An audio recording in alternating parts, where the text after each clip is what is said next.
এই আরে কি করছেন আপনি? কি সমস্যা কি আপনার? আরে প্রবলেমটা কি আপনার? কিছু বলছেন না কেন? পাগল নাকি আপনি? মরতে যাচ্ছিলেন কি জন্য? আপনার কষ্ট যতদিন আপনার ভেতরে চেপে রাখবেন না, সেটা বিষ হয়ে ভেতর থেকে আপনাকেই খেয়ে ফেলবে। এখন বলুন, এই বোকামিটা কেন করতে যাচ্ছিলেন? আমি প্রেগনেন্ট, ভালোবেসেছিলাম, কিন্তু ভাবিনি সে ভালোবাসা এইভাবে শাস্তি হয়ে ফিরে আসবে। ভেবেছিলাম এখান থেকে ঝাঁপ দিলে হয়তো সব ঝামেলা এখানেই থেমে যাবে। সেই হারামজাদারা কোথায়? আপনার বয়ফ্রেন্ড? প্লিজ তুমি তোমার পরিবারকে নিয়ে একটাবার আমার মামার সাথে কথা বলো। আমার এক্ষুনি বিয়ে করতে হবে না। তুমি কেন বুঝতেছো না? সারাক্ষণ শুধু কান্নাকাটি করবা আর নিজেরটাই ভাববা। জীবনের এই মুহূর্তে এসে আমি সত্যিই জানি না আমার কি করা উচিত, কোথায় যাওয়া উচিত। বাড়িতে চলে যান, কারণ সেটাই হবে যেটা আপনার তাকদিরে লেখা আছে। আপনি আমাকে বিয়ে করতে পারবেন? হোয়াট? ধরুন আমি আপনাকে স্বামী সাজিয়ে আমাদের বাড়িতে নিই, কিছুদিন পর আপনি ওখান থেকে চলে যাবেন। আপনি কেনই বা আমার জন্য এত কিছু করবেন? সরি। আচ্ছা চলেন, আসেন আসেন, আর ভেবে লাভ নেই। পানি খাবো। আচ্ছা তুমি দাঁড়াও, আমি নিয়ে আসি। হ্যাঁ, এই মিষ্টি জঙ্গলের মধ্যে এত সুন্দর পরি, নাম কি আপনার? কি হয়েছে এখানে? চলেন না এক কাপ চা খাই। এখান থেকে চলেন তাড়াতাড়ি। আরে দাঁড়ান না, চায়ের দাওয়াত দিল না, তা ভাবছি চাটা আজকে কে বানাবে, তোরা না তোদের বাপ? একদম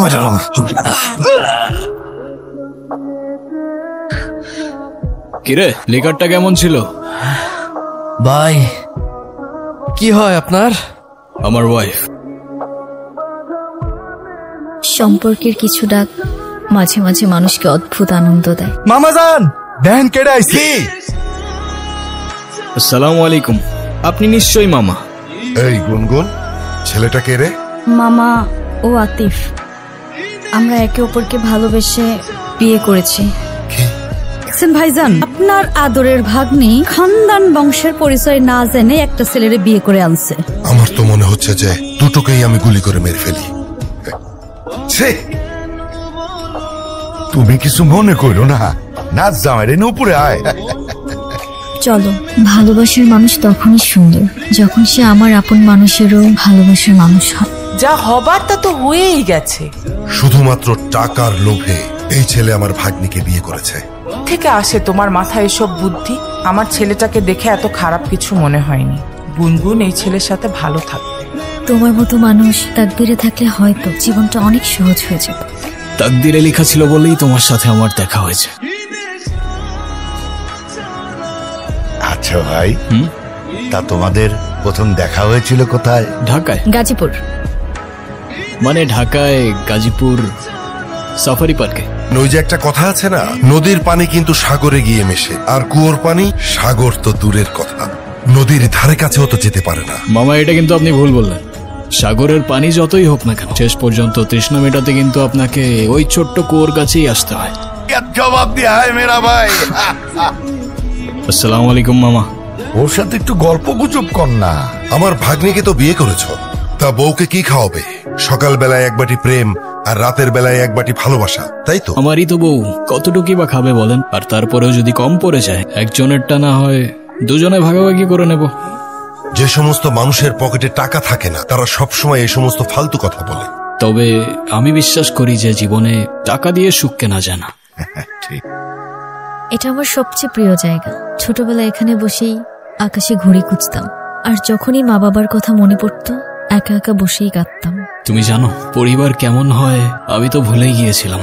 প্রথমবারের মতো যখন তোমার বাড়িতে ঢুকলাম না, অদ্ভুত লাগছিল। অদ্ভুত কেন? তোমার মামা যতই রাগ দেখাক, তোমাকে অনেক ভালোবাসেন উনি। মামি যখন নিজ হাতে প্লেটে খাবার বেড়ে দেয়, তখন মনে হয় এটাই হয়তো মায়া। আমি তো শুধু অভিনয়ের নামে এসেছিলাম। এখন অভিনয় করতে করতে যে আমি তোমার পরিবারের মায়ায় পড়ে যাব, সেটা আমি বুঝতে পারিনি।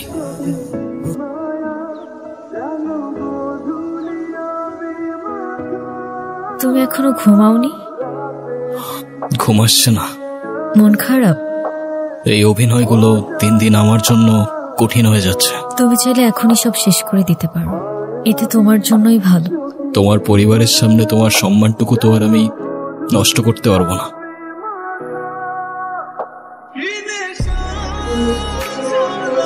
কি ব্যাপার, ওরা দুজন দু জায়গায় কেন? বুঝছি, মান অভিমান চলতেছে। কে আপনি? কারে চাই? আমি রাফিজ, গুনগুনের বয়ফ্রেন্ড। বয়ফ্রেন্ড?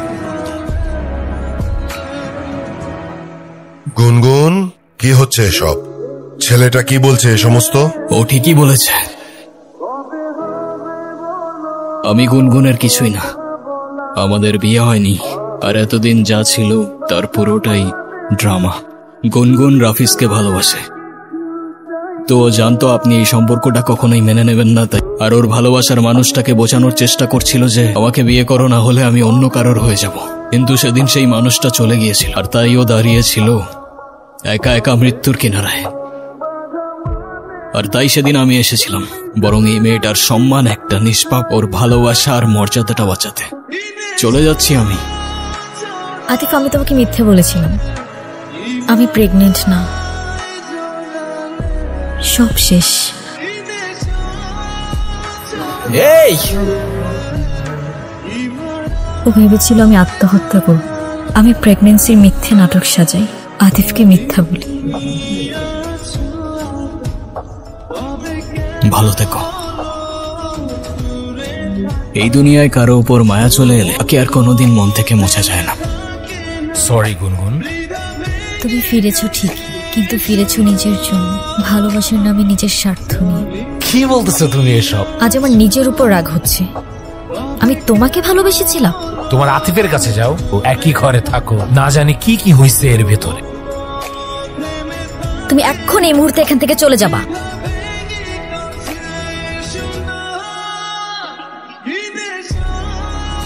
গুনগুন, আমি না তোকে কোনোদিন বুঝিনি। তোকে শুধু সুখে রাখতে গিয়ে আমি সবকিছু তোর উপর চাপিয়ে দিয়েছি। আতিফ বাসা থেকে চলে গেল, কান্নাকাটি শুরু করেছে। তোর নানুর কাছে যা।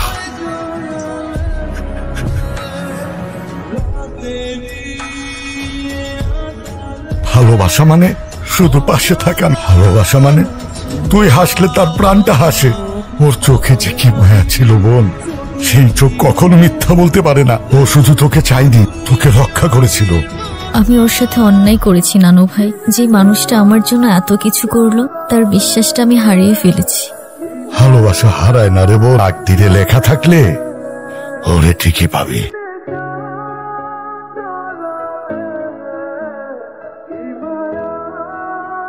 তুমি এখানে? আজকে তো আমাকে কারো চোখেই পড়ছে না। তবে আমার সবচেয়ে পছন্দের ছবিটা কখনো আমার ক্যামেরায় তুলে উঠতে পারিনি। কিন্তু তুমি যখন আমার জীবন থেকে চলে গেলে, আমার সব রং হারিয়ে গেল। তোমার তাকদিরে আমি আছি কিনা সেটা আমি জানি না।